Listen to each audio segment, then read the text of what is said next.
এক চামচ এই স্পেশাল মশলাটা দেওয়ার ফলে আমার কর্তার অপছন্দের মূলোর শাক হয়ে গেল পছন্দের। এখন বাজার থেকে তো প্রায়ই মূলোর শাক নিয়ে আসছে।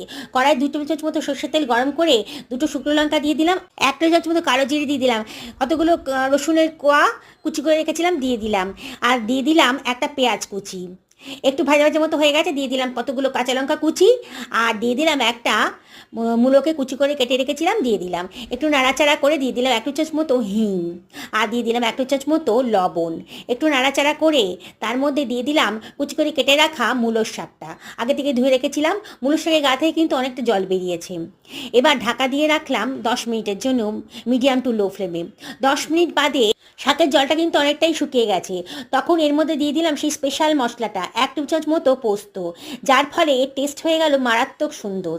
আমি নিজেও ভাবিনি যে এত সুন্দর টেস্ট হবে। একবার ট্রাই করে দেখবে নাকি পোস্ত দিয়ে মূলোর শাকের এই রেসিপি।